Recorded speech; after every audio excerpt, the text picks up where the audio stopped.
Right, so today in Heritage Studies, we are going to look at the indigenous courtship practices of different ethnic groups. When we talk about courtship, right, it's simply about the processes that lovers go through before marriage. Doing on courtship. Period, it's part of courtship. The process, yekuti vanhu vazoende muwanano. Kutotangira pavanotanga kudanana nekuita sei, it's part and parcel of what we call courtship. So there are a couple of words which need some definitions here. Pane yavanoti abduction, pachivanhu paiitwa inonzi that's musingaberi, right? Abduction means forcibly taking someone against their will. Then the courtship, like I said, is a period during which a couple develops a romantic relationship before getting married. That's courtship. So the culture, it's part of the courtship. Then consent is to permit or to what? Or to approve. Yes. Then rape is forcing a woman or a man to have sex with his or her without his or her consent. Then we also have internet dating, having a love affair using the internet. So let us look at the indigenous courtship practices. Right. Indigenous courtship practices involves more than two people, not just the two lovers.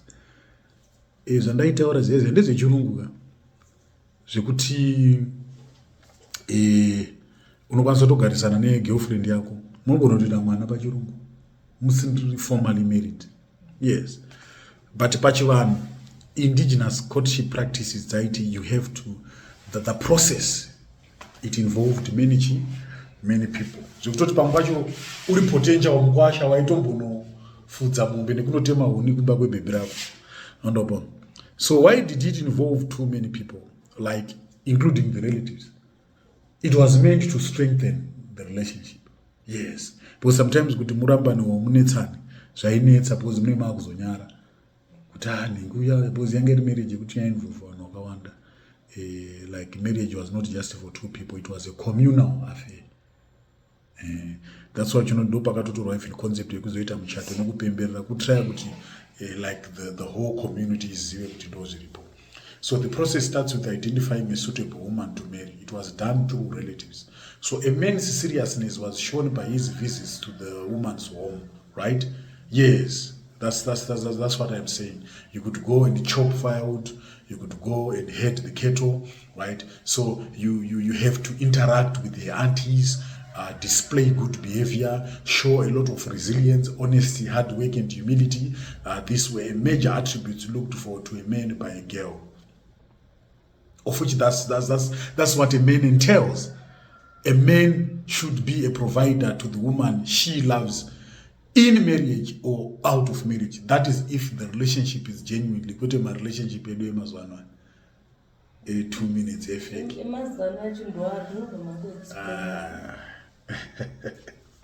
Ndekungotaimirana kama relationship mazwana. Uyangada utaimira okurara na uyu, uyangutaimira omaria uyu, you know. That they are not really genuine relationships. Like we have like trivialized the sanctity of sex, you know, something like that, because of modernization, because of the loss of our cultural values. But back then, a man, she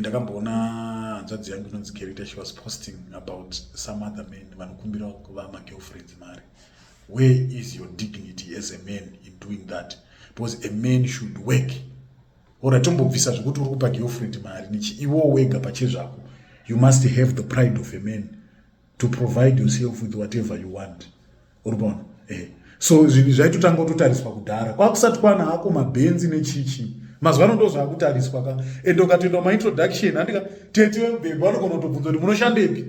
Chauri kubvunzira kuti munoshandepi kuda kuona sustainability. Because mu marriage hamudyiwi love kana commitment yekungotaura nemuromo. Pakanzi pari kudiwa mapamba imari inenge ida kushanda ipapa. Mwana ndiri kuona midzi dzacho. Pakanzi pari kudiwa mari yehembe imari. So you should prove that you are able to do that. So iwo ukatotanga kuti uri mu relationship wotanga kuti maybe ndipo airtime. Chimodipo ndashotirwa nemari disiro $32 yeko keshi. There's something wrong with you. I know we all fall on hard times, but as a man, there's what we call the dignity of a man. A man should toil. Vamwe varume havapenge vanoita basa rekutimba pasi vachirima vachiita sei. Kuna vanhu vanoswera vachidhiga matrenjeri, kuna vanhu vanoswera vachipusha ngoro, kuna vanhu vanoswera nengoro dzemabhanana kuti vaone mari, because mari at the end of the day haitauri kuti yawanikwa nenzira ipi, so that they can sustain their dignity rather than folding your hands uchimirira kuti girlfriend kana kuti ninga akupe mari, you know. So ndo maqualities aitariswa murume: hard work, resilience and honesty. So you only get the money through hard work, kwete kuti azvikutsotsa vanhu nekudira vanhu. So virtue was also for women. Pane yatinoti feminine decorum. When you talk of feminine decorum, tikuti munhu wemukadzi une kamwe kahunhuism kaunofanirwa uinako kanoratidza kuti uri mukadzi. What am I saying? Munhu wemurume akataura zvinyadzi achishedzera pakati peroda compared to munhu wechikadzi, vanhu vanonyanyoshora munhu wemukadzi unoziva pane zvimwe zvinhu zvinonzi even zvakashata ai zvinofanirwa kuitwawo nevarume chete. Ukaona uri munhu wemukadzi uchiita zvimwe zvinhu, pane inotonzi feminine decorum yekutoti uri mukadzi pachezvako une zvinhu zvaunotarisiwa, you have a certain way of how you should behave. So a go between was sent to the girl. That's a what? That's a munyai. And the courtship was long and involved elders. The courtship was a long process. Zvedu zvekuti isusu takutoti taroora tatisangana nhasi next week takuda kutoroorana, kwakusina izvozvo, kwakusina izvozvo. The process itself was very long. So there were no secrets. That's why there were very few cases of divorces. The reason why people are divorcing, it is simply because once you ukashanda pressure ya public, if you do things in life uchida kutry kuprove one, you have to maintain the standard.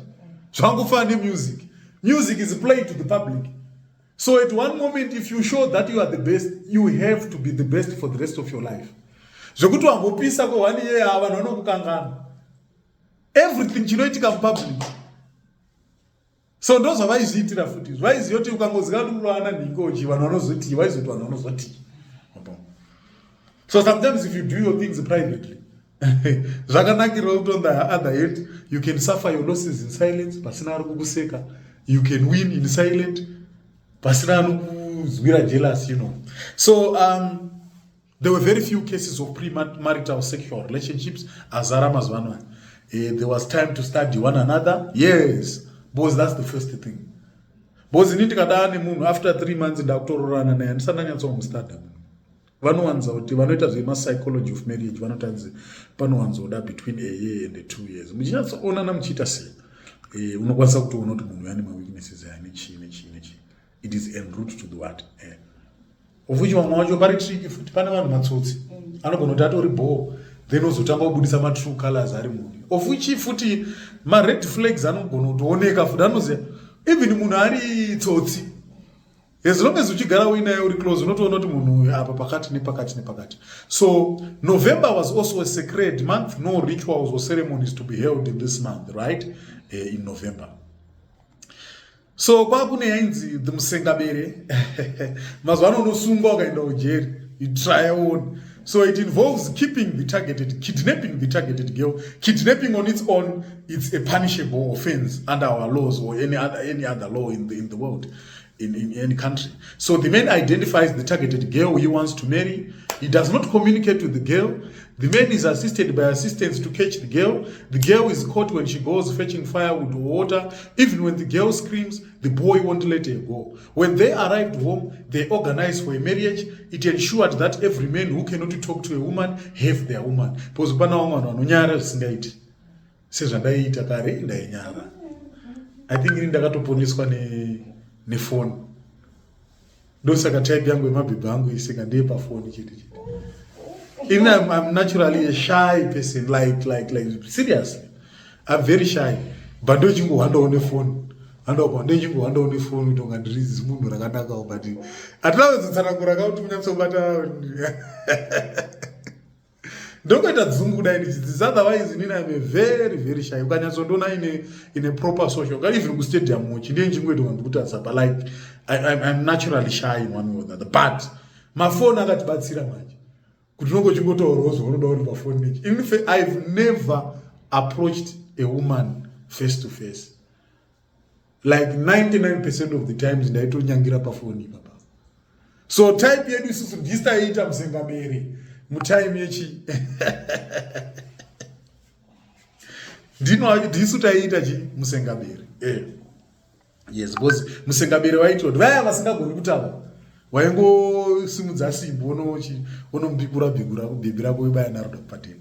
So it brought communities together. It encourages that in community there were no social outcasts. Because once I feel like I'm shy, I feel like I'm now an outcast, you know. So the incidents of sexual immoralities were also unheard of, right? But the practice was also abandoned later on, especially Bagawawarungu, because it was sort of kidnapping or rape. So a formal marriage is arranged. So a boy and a girl enter into an agreement to marry each other. They usually use, it's betrothal, so they usually use enduma as a sign of love, or they can, nowadays we use an engagement ring. So they start by a process called kunyengana, or we call it the kufimbana. That's courtship. So a boy and a girl meet at a river outside the home or in the forest. Nowadays we can meet in the business centers, we can meet at the universities, we can meet at the churches. So it's the same concept. Zvaingoitwa nemadhara edu kudhara ndozvinongoitwa, but inyaya yekungoti time nenzvimbo ndo dzangosiyana. So they fall in love and agree to marry. They exchange a token of appreciation. The duma will be in form of a handkerchief or other cloth. This is a sign of love. It may be produced as evidence before the elders that uyakatipa nduma ada kutondiroora, something like that. So Mazulu anoita say, they say the Zulu courtship practices, the woman confesses her love to a man. And that's what most South African hands do. They want to go to so the woman will start to read dance, ritual umkosi, they'll be dancing, and the woman will give the male something personal. They call it the unku. So the man wears it so that everyone sees it. Face warning. So matonga pane yavanoti kutumira, then kozoita kwavanoti kutizisa. Those are the tonga for you. So the boy and the girl must be virgins. That's the first thing.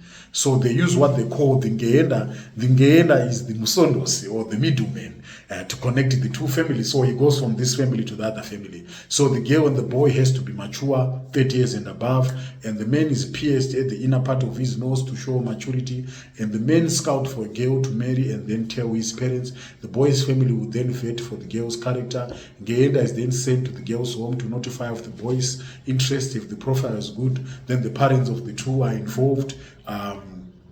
Then kana musikana abvuma, when the girl is accepted, she then gave her beads on a thread known as the beji. So the girl's family then receives a bride prize in the form of cattle and other assortments. The son-in-law will then be called to take his wife. So kana paari kunotora mukadzi wakanobva apiwa mvura inotonhora, right, inenge ichitonhora ichicheka. So akangoita shivering, zvinoratidza kuti ya weak man havagoni kuchengeta kana mukadzi unofanira kushinga. Ndakamboona imwe kuPakistan, so yekuti ukati uda kuroora vakadzi 3 vanokugadzika rimwe zidombo rakakura kudai kumusana, wonzi chiri withhold for a certain time. Ukari withhold zviri kuti unokwanisa kuchengeta vakadzi. So after this, the other is then prepared with pumpkin seeds. If the relish turns into water, then the son-in-law was not a virgin. But if the relish turns thick, then he is a virgin. So muriwo unonzi ukaita neta kudai zvinoroti ngoma nawo yaipida pese pese. But kana usina, that's fine. So then they ate the relish together and throw some food away. The girl then oils her face with oil to show that she's now a married woman. Then they go to the son-in-law's homestead. It's quite interesting. So so kutizisa, right, the form of marriage is equivalent to msengabere in Shona. So the marriage practice rests upon a girl and a boy who wish to marry each other without following cultural practices. So it is now a more organized than before, but however, the practices have now been diluted. So there are courtship and meeting places in Zimbabwe and the Tonga, the culture. So pane yavanoti the Silimba ceremony.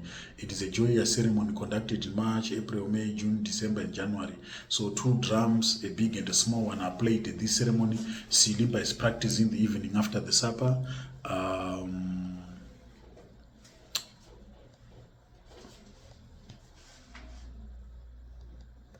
right? So there is so zvine madance mukati ndizvo. So pane yavanoti ndundu futi. It is done after harvesting. Girls go out to scavenge for crops left over in the fields. They cook them at tuntu place. Boys go into the forest and hunt and put snares to catch mice. So pavari kunovhima vakusikana vachinotsvagawo macrops anenge asara ndokusangana kurubva kwaita vanhu ivavo.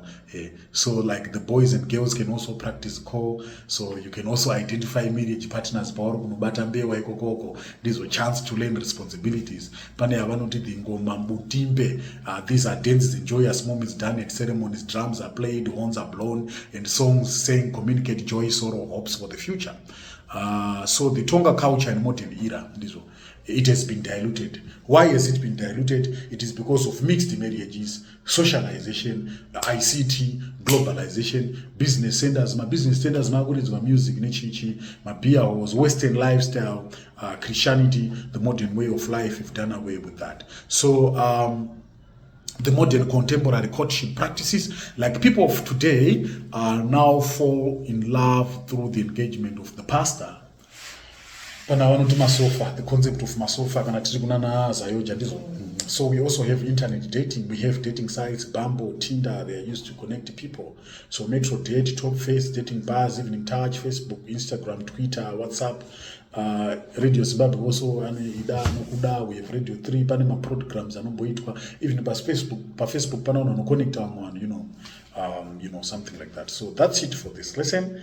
So next lesson, which will be on Wednesday, we are going to look at forms of indigenous dances in Zimbabwe.